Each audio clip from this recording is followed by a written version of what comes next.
are live with Jaws Coffee Chats, Jaws Mental Health Awareness. Emily, take it away.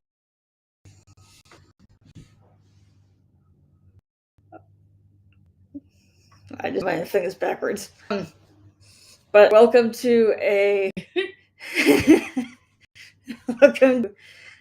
Jaws Mental Health Awareness,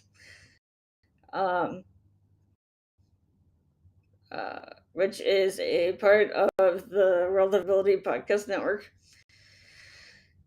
I am Emily, along with one of the podcast engineer. Along with we have Jennifer A. Whitaker, along with Kara Ruskoff here with us today. And John Pyre won't be joining us today.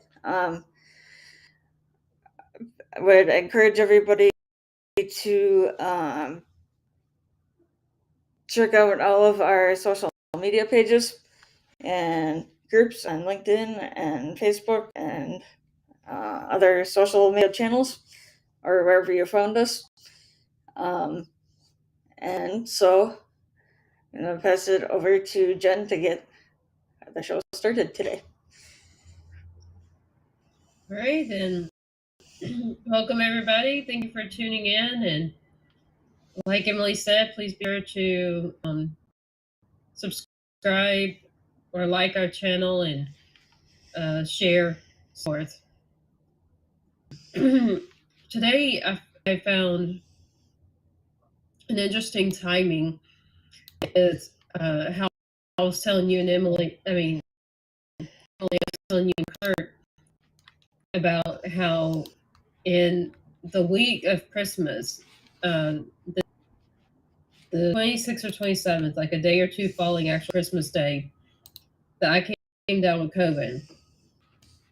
And I found it so interesting and quite a topic for Jaws Mental Health Awareness. Because personally, to me, the hardest part about having COVID was the fact that I could not do my everyday activities. So the way that I cope with going to the gym, going to coffee shops, going to church, and a lot of other going out that involves interaction with different people, I found that basically I almost could not cope at all. The way that my coping technique is staying busy with different interaction-related events, whether it's just podcast or it's at Starbucks or it's at church or the gym, wherever I go. Even the chamber of commerce I participate in, there's so many different things I do that involve and that's how I cope with my depression. That I found it an interesting point to talk about on Jaws Mental Health Awareness today. How do we cope with COVID? How do we cope with being sick when in these times post-pandemic that we get sick, even if it's a flu or pneumonia that's not COVID, often we're told to quarantine. And they do that to try to reduce the spread. But so many of us that didn't have mental health illnesses before the pandemic suddenly did because of the mental health crisis. And that's what the whole thing was about. So now we have more people that struggle long term because of the pandemic. And we have more opportunities for them to struggle. What about, people that do work from home jobs?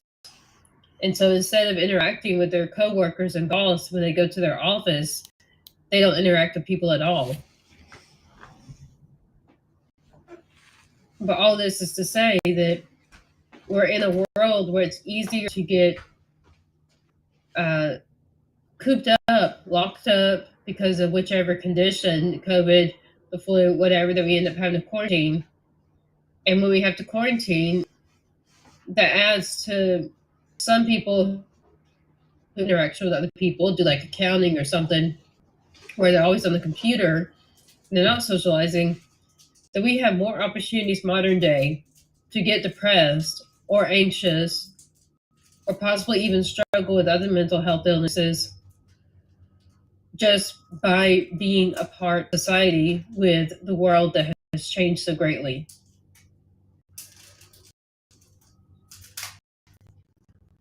Personally, I think a lot of us need to try to find more virtual events to attend, like if they go to meetup.com, try to find some online events to participate in, especially those who do jobs that are work from home and do not involve interaction with other people. But that's even more important for those people if they're also an extrovert while doing, say, an accounting job or a virtual assistant or something else where they're doing all the back end paperwork, but they're not actually interacting with the clients.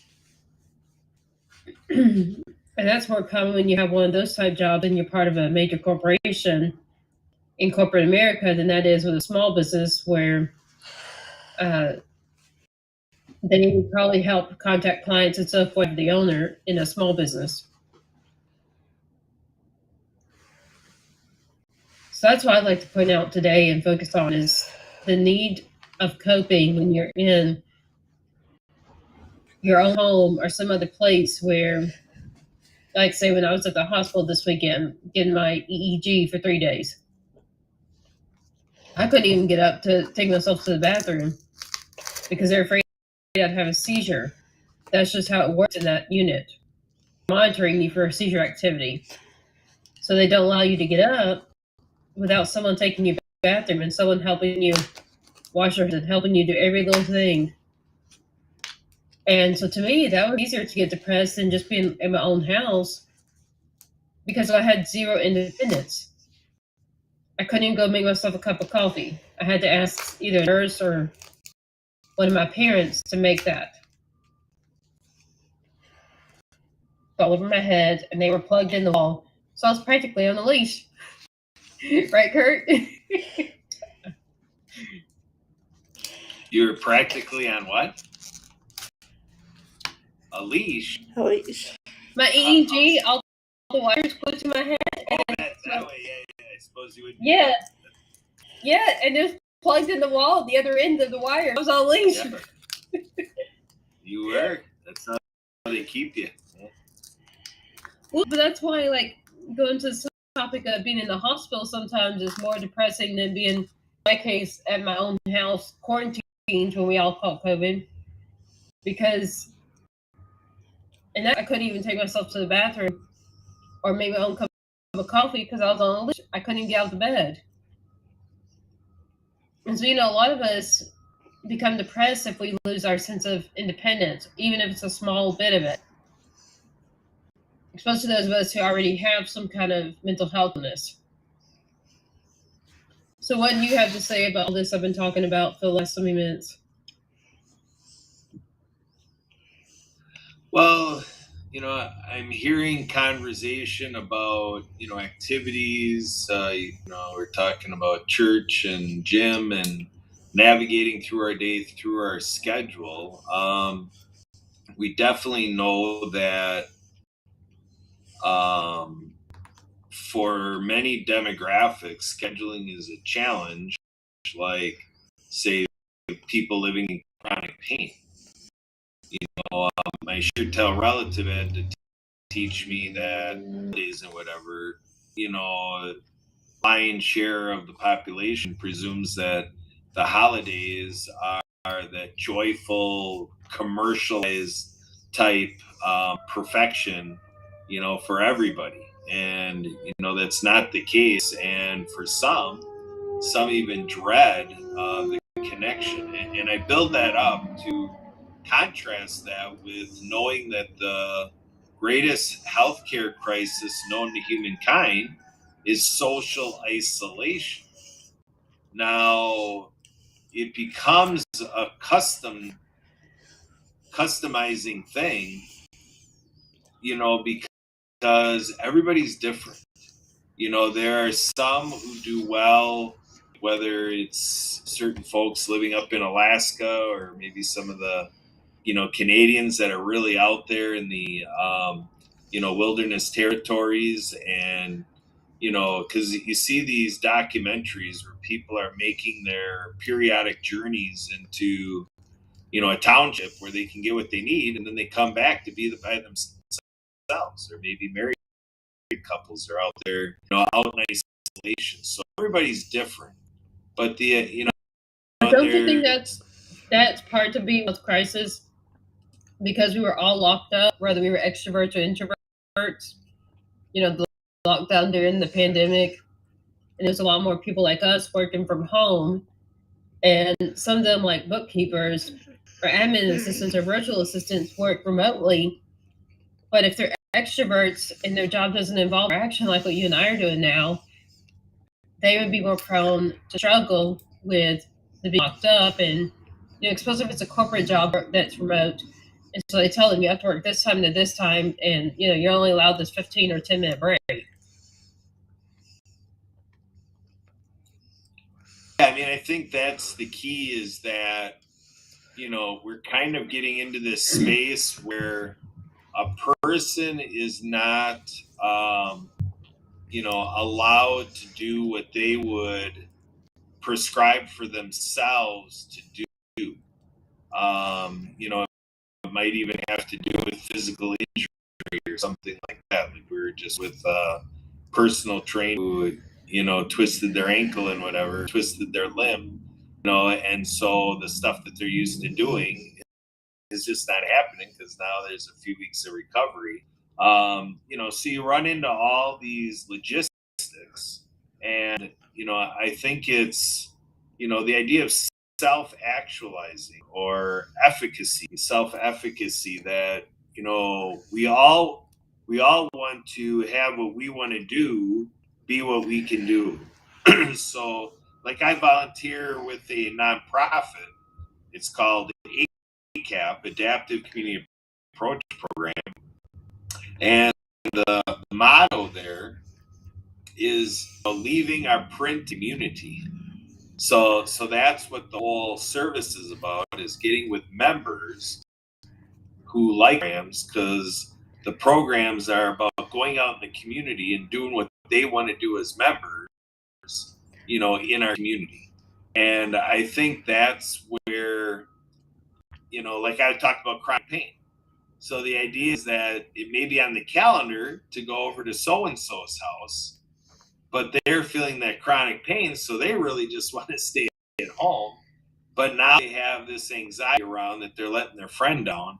And, so now this is where you can be on the edge of stigma, because it may get to a point where you're not getting the invitation anymore because you've had to bow out, more times than not. And that's where this mental health awareness, action is so important, is it's of tolerances and flexibility and openness. And I was at an event like almost 20 years ago where the facilitator brought forth to the attendees what he calls, and I think it's a big concept in the world, but I don't see it too much. But I remember it from a decade and a half ago, 15 plus years ago, towards 20 years ago, being in this facility and being with a group, and he's facilitating the art of allowing, and I think that there's all these things that come out, to deal with these social issues, because it becomes a skill set to have that empathy for other people, to say you may be showing up with XYZ is what you're thinking is going to happen, but maybe another person you're with needs you to pivot, needs you to adjust, needs you to adapt, needs you to survey them and say, how will this work best for you? Or is there anything you can do to help you be a part of the group? Or is there anything the group can do to be more a part of it? What's that process or concept of allowing? Well, I kind of was taking a step in the direction where the art of allowing is, like, say, with the disability community, to say, like, I got into adaptive water skiing. And, one of the things I talk about that I learned through the adaptive rock climbing program is there was an adaptive athlete with the rock climbing program that is a wheelchair user and is one of the people that the volunteers are working with in the rock climbing experience. And in a briefing of the program, this athlete spoke up and said, it's wonderful to see how much the volunteers come to know and they're ready for, and they know how to get through an adaptive rock climbing event. But he's like, it's kind of gone a little bit too much to what they've been empowered to do, because the volunteers are getting to the point of saying, all right, Jim, go ahead and do this. And we need you here, and we need you here. And after this, we'll do this. And it's kind of like, the athletes are feeling like kids with their parents, type of stuff. So, but the art of allowing is like, step back, and when you're with people, allow them the space and the time to really communicate and allow their behavior to come forward and allow what they're in, and even conversationally, like, like there's a lot of times it impinges with station, because what we do inherently is that when somebody speaks, you're processing that, and that can thought a prior experience, or you have a response, and then all of a sudden we're not listening as well because we're more anxious for them to stop and for us to come back in and say what we want to say. Whereas the art of allowing, so the art of allowing is that art form to say, let's participate, let's be available, but let's allow the others space and the time, and let's not get anxious about keeping a schedule, like with facilitating the activity. It's kind of like, if you spend a lot of time in person, let's accept that there's nothing wrong with it. If one person is doing a lot, let's say that we are benefiting that person greatly by being available and allowing them to go and go and go and go until they seem to be complete. And then that's where this whole dialogue that we've experienced in the last decade a lot. I'm thinking you might have been a part of conversations where the people start saying, I'm complete. It all came from this art of allowing. Allow people to do what they want to. Like in disability advocacy, there's this whole term of self-determination. Because what happened is that the people outside of the disability community said, well, hey, apparently they need to be taken care of. This is how we're going to take care of them. And then people with disabilities are receiving these so-called solutions, but it's not really doing what they think, the people with disability think that they were trying to help us. So that became a process to allow people with disabilities to come to the table and to share how this government program, how medical services, this practice of allowing the recipient, participant, the patient, the customer, you allow them to really communicate and bring you how it should go. And even in sales, this is used, because the idea is a lot of times people are in customer service or sales, and then they just want to, basically, we call it puking on people. Like, the company's so great because of this, that, and the other thing, and the product's so great because of this, that, and the other thing. Yeah, the overpay. It is. They may not be ready for all the information. So the idea is to allow the person to express why they called the customer service line. If they're meeting with you as a salesperson, allow the prospect to explain what they're looking for and what you're connecting to in their journey, and what it has to do with your company, what it has to do with your products. Let it start with the other person, and that's sort of allowing. It's basically outward focus to say, get out of yourself, forget all of this here in your own personal space, and start to relate and have empathy with the person that you're with. And then to allow everything that they need to have happen.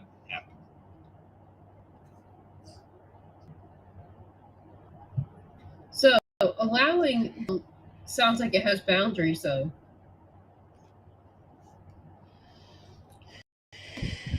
Well, I'm sure it is, because like when you're with interpersonal relationships, or when you're sharing time and space, everybody's going to have their own aspect of what they need to be allowed to do. Like I need to be allowed to do something too, and so there's a little bit of, you're right, there's a little bit of balance in that. So like you say, with boundaries, there's a little bit of boundaries that make it more practical and get away from, like they say, robbing Peter to pay, to have somebody in and they're just an energy vampire and they just kind of the oxygen out of the room. So yeah, there's definitely a lot of times, guidelines or rules to follow, or boundaries to more, something that's attractive for people to come back and do again. Because if only one person wins. I think in a healthiness degree too, because like I have found, okay, so there was when I was working with my therapist I saw for 11.5 years. She had to work me up to actually finding stuff to do in my time. I had too much time on my hands, so I would stay depressed a lot, or anxious, or some other means of mentally unstable. No matter what my doctor did with my medicine, because I have plenty of time to just dwell on whatever something that's bothering me. And so she pushed me to find stuff to do, whether it's reading my books, or it's reading magazines, it's listening to the radio, socializing, getting out and going to different community groups and events, and etc. So she pushed me to this whole get involved in community, social life, and not just work life. And anyway, so I reached a point that what it was for myself, to a point that actually I, even at a certain point, got so much on my plate that I just pulled out. I just got depressed, and because of the degree of overwhelming, and I pulled out 100%. And that's when I was going through what y'all know in December. That's why I had to take a break and get my medicine balanced and so forth. That's why I was out from the show in December, the last like 3 or however many weeks. I just had to rebalance it. What's the stuff I'm going to keep in? Yeah, one thing working with doctors to balance my medicine. Another thing working with my therapist to balance what are the activities I keep away with, because I basically overcrowded my schedule. When that goes from so many years ago, I didn't have enough. So that's why I say the boundaries thing. We don't need to overcrowd it to where it overwhelms us. That's too much for us. But we don't need to leave it blank to have time on our hands to just dwell and pout and get depressed and whatever else, right? As far as there's that middle ground for each of us. But mine might be different than yours and so forth. Oh, absolutely. Absolutely. And speaking of differences and contrasts, I think I'm going to make this the OMG EMG minute, because we have our very own Emily Gomer, who's our podcast engineer and apparently co-host as well of this show, Jaws Mental Health Awareness. And so, Emily, how's this speaking? How are you keeping your mental health, and what are your thoughts to add into what Jennifer and I are talking about? Well, I think it's been a good conversation. I guess can relate a little bit with the whole depression thing. And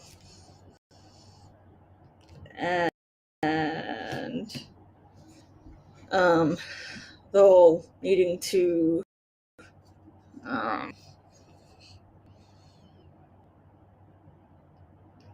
have like other things to be doing otherwise.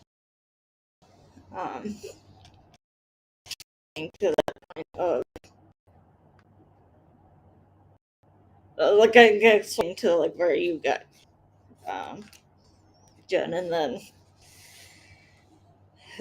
like keeping busy, like helps keeps the mind off of um, doing too much on something that maybe isn't going that great or anything like that. If that makes sense.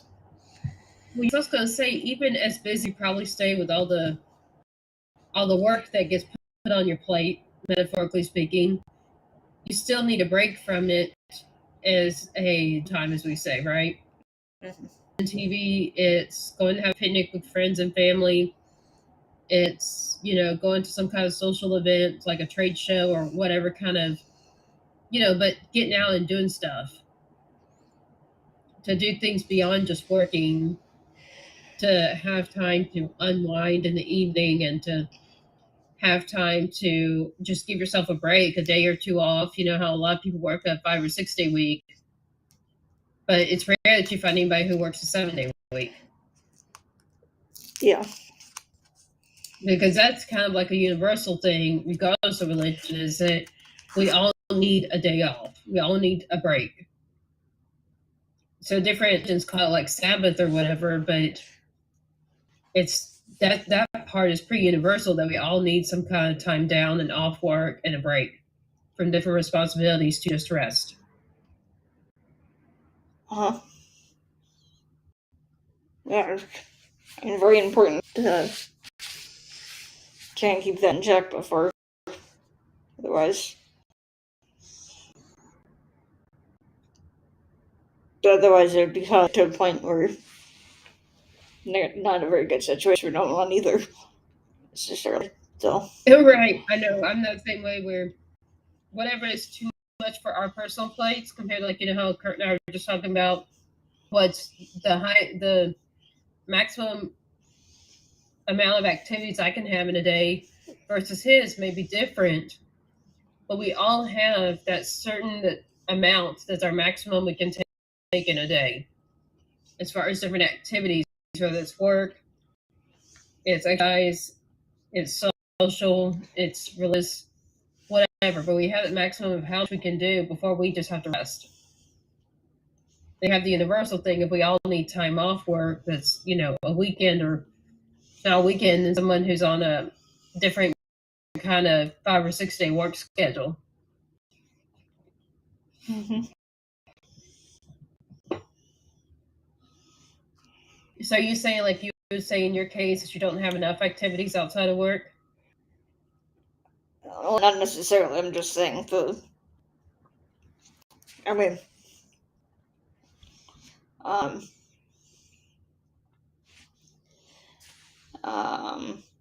I mean, it's varied, as I'm sure it has with other people. Brings, but it's important to have kind of like a balance, though. I mean, like not like much, but then not enough for like getting to the extreme ends of it. So you go along with the point I made with Kurt, that yes, we need it balanced.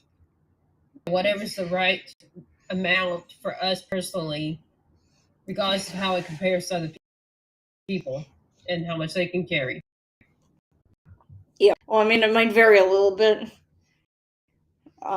day to day, but in general, to kind of get balance so that we're not going to any extreme in either direction, because then that could cause issues too.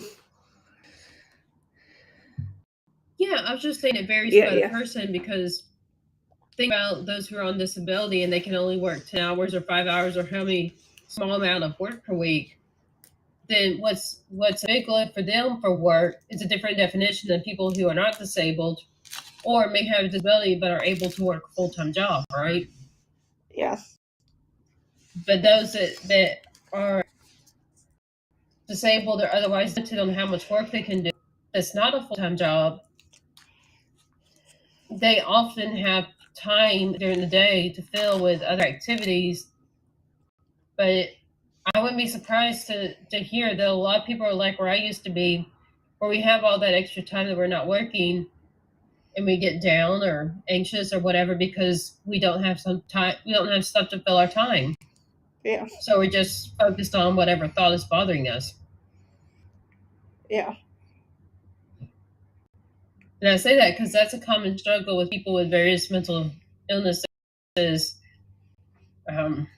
Not saying I'm an exception, just saying that I was there at one point, and now I'm kind of having to try to rebalance because I went so far working so far to make so much progress. I ended up on the other side, like you were saying, Emily. And that's why in December I had to just get myself balanced back on, kind of play around with the different dosage of medication, and at the same time from working and all. And then real what activities I keep versus just having the full load to get into what got me out of work, right? Yeah. So some people may have been like me that reached the far extreme of too much activity, and a good percentage with different disabilities probably are where I used to be. That's not enough activities during the day just because you can't work a full-time job. Or other full-time jobs and maybe they become workaholics and not allow time for personal stuff. So there's like both ends. You see what I mean? Mm-hmm. Mm-hmm. Mm-hmm. Like some people love the way that they can make so much that they work overtime.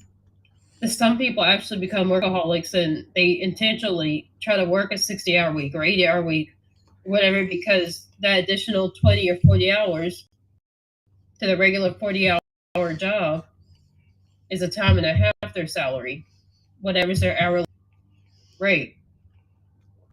Mm-hmm. And those tend to be people that are more money driven. Nothing wrong with that, but just saying there's even people like that don't have conditions and can have some kind of imbalance with the whole, load that's healthy for them. Mm-hmm.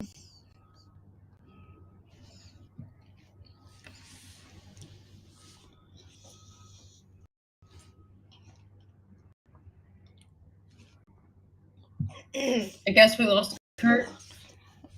Yeah, but sure we'll have him back in a little bit.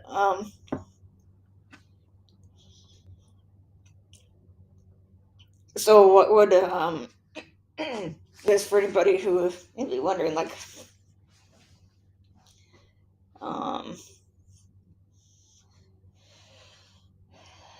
how would one get to that kind of more of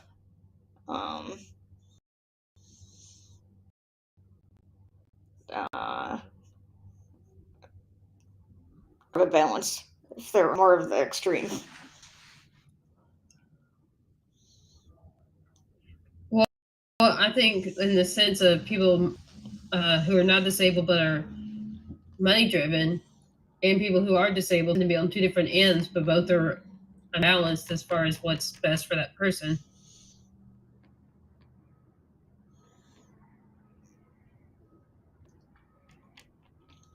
But like, how would we? Go ahead. Like, how would we get back to being more balanced though, so it's not we're not one way or the other? Exactly. As I'm saying, someone can be off either direction, working too much, not enough downtime, or having so much downtime they have nothing to occupy their time and end up focused on something that isn't good for them. So both directions are unhealthy versus trying to find that happy median for an individual, knowing that each of ours is different.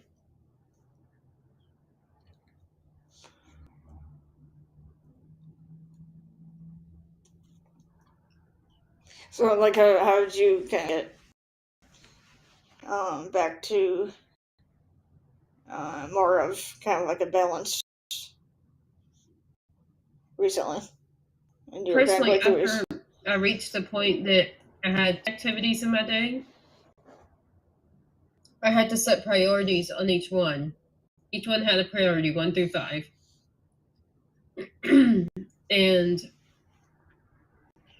I went through all of the different activities that were going on in the 4 weeks prior to the day that I had to just kind of pull out of work and I didn't know what was going on.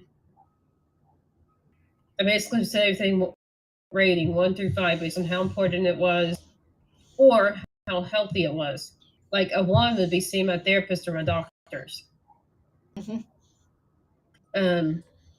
A 1 for me, church and worship, Bible study, all that relates to faith is very important. So that was a 1 as well, because it's at least healthy for me and probably for me as like spiritually, right? Mm-hmm. Even if different people have different religions, still we all have our faith or religion of whatever kind is often a priority for a lot of us. Yep.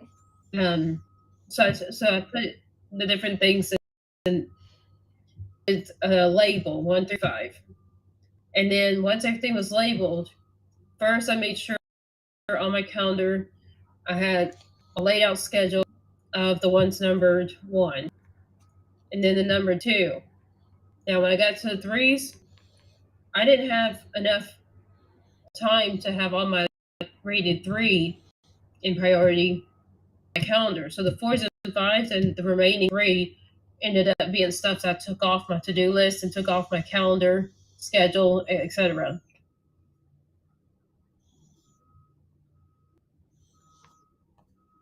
Right.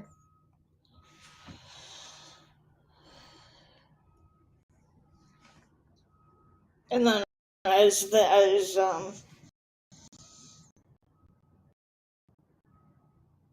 you got done with things, then you'd be like switching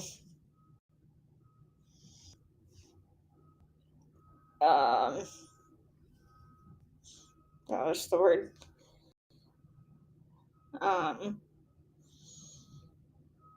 Well, one of your things that was already on, like you would switch it when it was done, like you would switch it with something that was you had to take off initially, like replace it with if you when one thing ended. And well, that's why I set them as priorities 1 through 5, and then I made room on my calendar for 2023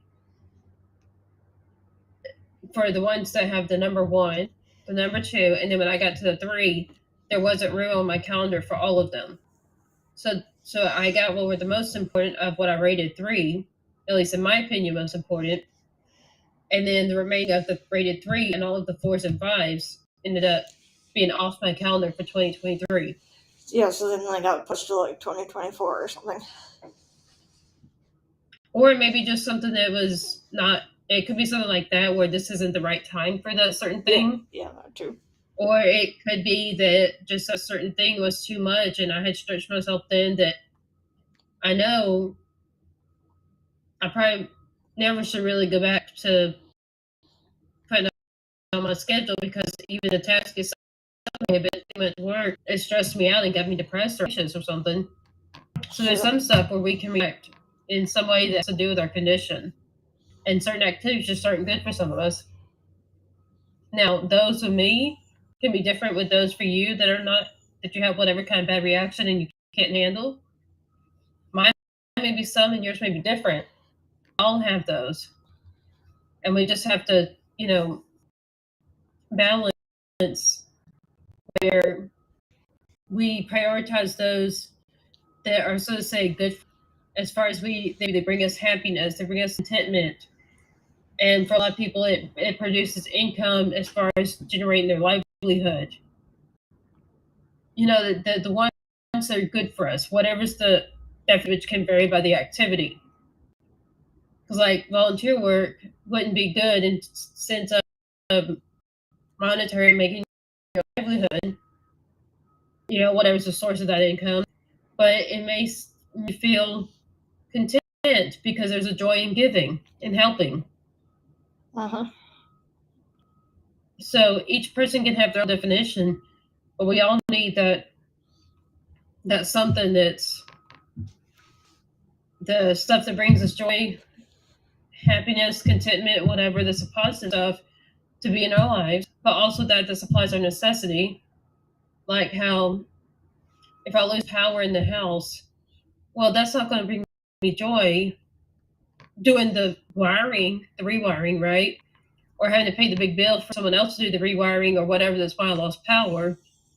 But having power and being able to do stuff like this is what brings joy, so I'm willing to go through it. Versus say, like, you know how I told you about I'm trying to work with a program to get my own apartment. Well, I decided apartment because to me, having my own place would be enjoyable because that's where I see so many people working towards and kind of feel disappointed in myself that I still live with my parents while I'm at almost 40. But I found a program that helps people like us get housing, and like one of them was $300 a month rent. Like that's dirt cheap, you know what I'm saying? Yeah. But it's a housing program meant for people who otherwise could not obtain housing, like on disability, social security, or whatever, and have very limited incomes. So, anyways, so I found that program and I'm working with them. But I could have gone with Habitat for Humanity for them to make a custom home fit to my desires on a lot of land in whatever part of town I want that they could find, you know, that lot. You know, all these requirements that they fulfill.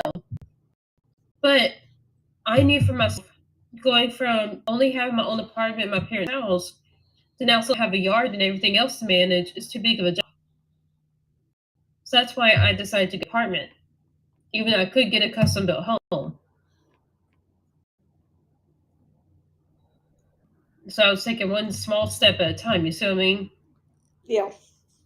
Because personally, with my seizures and stuff, too drastic of a change, onsets and shocks to my brain system and my neurological system to onset seizures and other types of episodes, like my autistic and so forth. So I knew leaping from my parents' house to working with Habitat for Humanity was too much for me. It would not be healthy.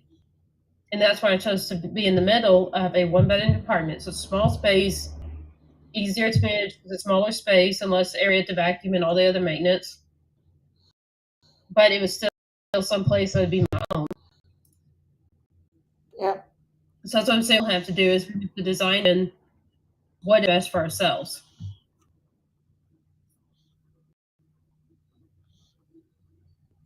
Yeah. Yeah, which is different for everybody. Exactly. And that's why I say for ourselves, because there's not really any uniform, like a one fits all formula for a work-life balance. I mean, like modern day, since the pandemic, a lot more employers are trying to provide their employees with work-life balance, but still that it's not one fits all. So some companies may be better at it in some people's opinion, while in different people's opinion, that same company might not be as great as a different one.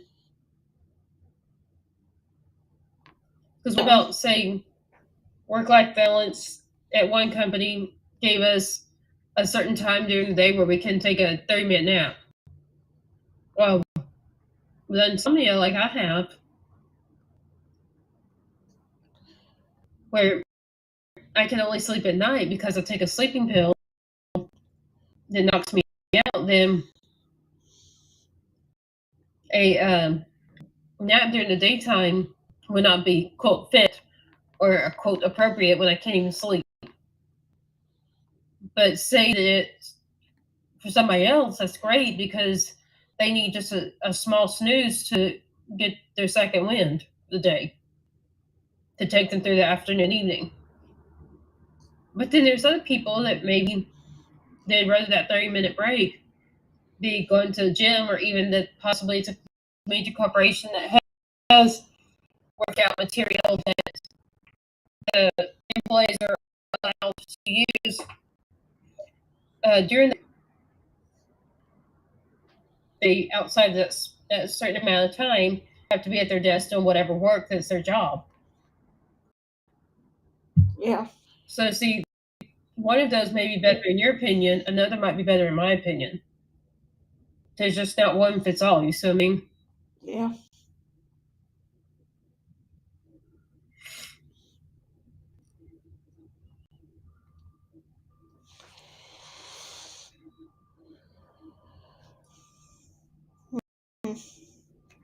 Yeah, mental health is a very important issue. Yes, I think with mental health, we really need overall health to be a priority.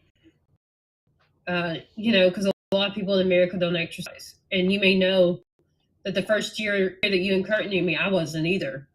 I mean, I walked from appointment to appointment, but that wasn't like exercise intentionally going to work, do a workout. That was just my own sort of transportation because I don't drive. Or how many people, supposedly the number of people, obesity as a condition, meaning a struggle, went up to where it's now 50% of the public since the pandemic, like the general population, versus before the pandemic, it was around 40% of the general population. I mean, so there's even things like that show, a good percentage of our country isn't necessarily athletes or even regular people to exercise at all. And so a lot of our mental health is taking care of our physical health like that, whether it's healthy eating or exercise, or it's ideally the mix of both. So that's just kind of what I'd like to leave them with, is the finding the ideal recipe for your own well balance between what you can do and what type of work is best for you to achieve the goal, whether it's someone on disability that just wants something to do with their time, or it's someone who works a job for their livelihood that they do what they have to do. And if it's a job, one that brings in addition to, financial gain for the livelihood, and mixing it with a life and work balance that will bring them joy and contentment in the different activities without there being too many activities in the period, say a day or a week or whatever, that allows them regular downtime as well to wind down for the evening or to pick up energy in the morning, get themselves going, and at least one day of being off work and having time to just relax. Yes.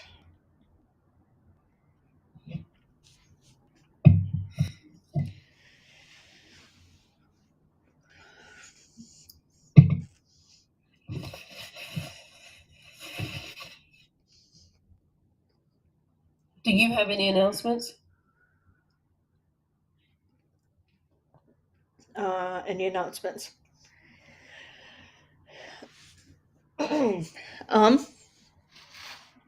So this Wednesday, we are having an event with the founder of Innovative Nutrition at 6 p.m. Central Time, or 7 o'clock Eastern. Learning about like her story and the background of Innovative, other things connected with Innovative.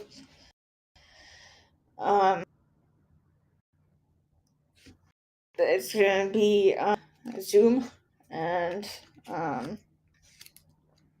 would encourage everybody to join us if you are able.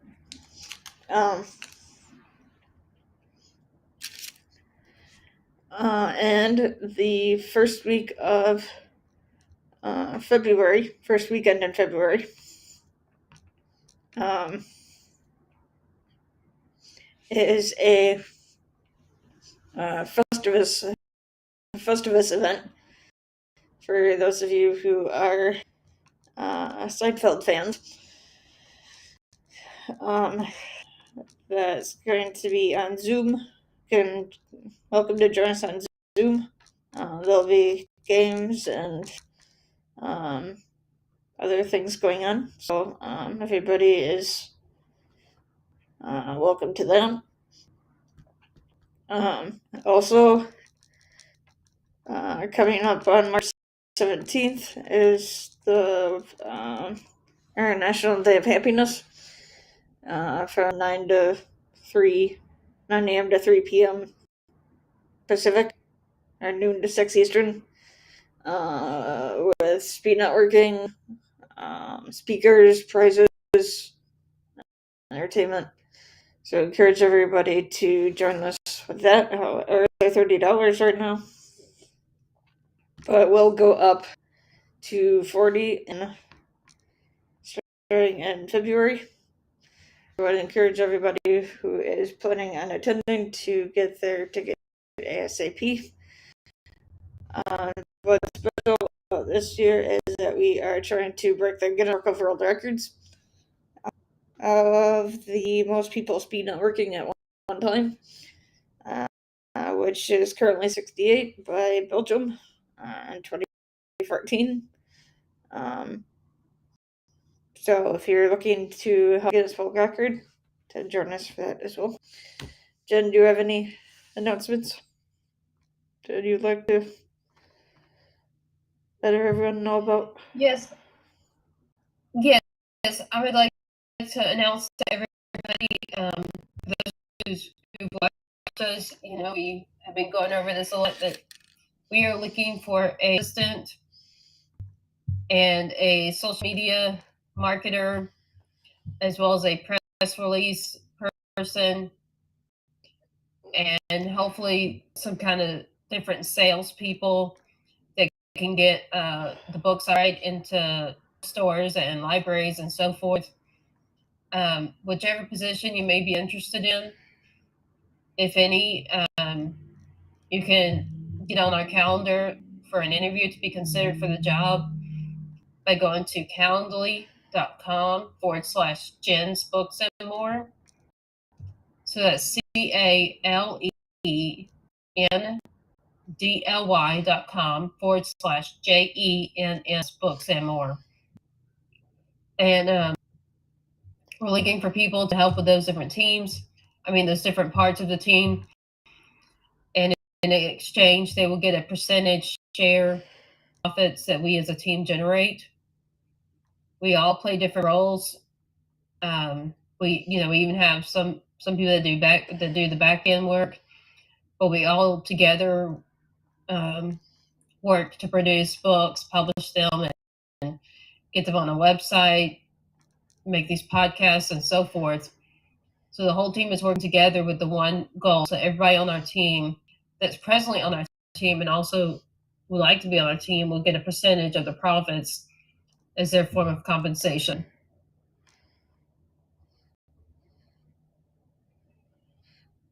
Did you hear everything I said? Yeah. I did. Okay, I suddenly went muted. I don't know if you did that or what. No. I didn't. I heard everything. Okay, that was weird. Okay, and if you ever be interested in being on a podcast, you can also go to calendly.com/Jen's Books and More. Especially if you would be interested in us having a different show, that a special show and series we make about you, your nonprofit, or a cause you stand for, or your business, or whatever. And if you'd like to be on our show for just an opportunity to be on just one or a few scattered episodes as opposed to regularly, you can get scheduled on the show of your choice at calendly.com/Jaws Coffee Chat. That's calendly.com/JAWS Coffee Chat. And that's how you get on a podcast for, a few episodes versus making an entire series about your topic. Over to you, Emily. So I wanted to thank everybody for thanking Jen and for being on here today, as well as everybody who tuned in. I also would like to make a special thanks and to Marcus Hart of Transforming Media, Jay Stoyan of the Disability Channel, and Zach Clayton of the PEG Channel, in allowing us to have this show on their platforms.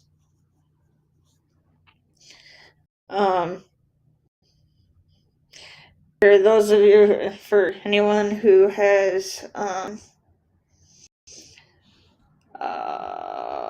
any questions, comments, concerns, so on, you can get hold of us at jawscoffeechat@gmail.com and jawscoffeechat@gmail.com. And so I guess, just a reminder to everyone to check out all of our social media pages and groups and so on, and subscribe, like, share, comment, and interact with them as much as possible. And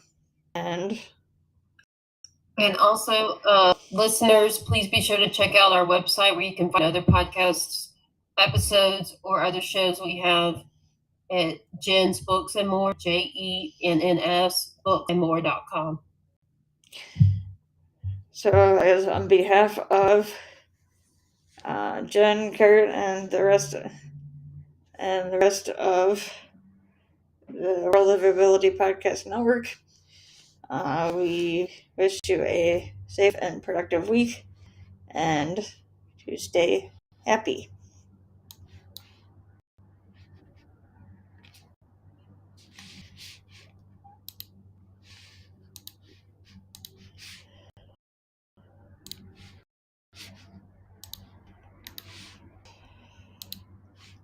Recording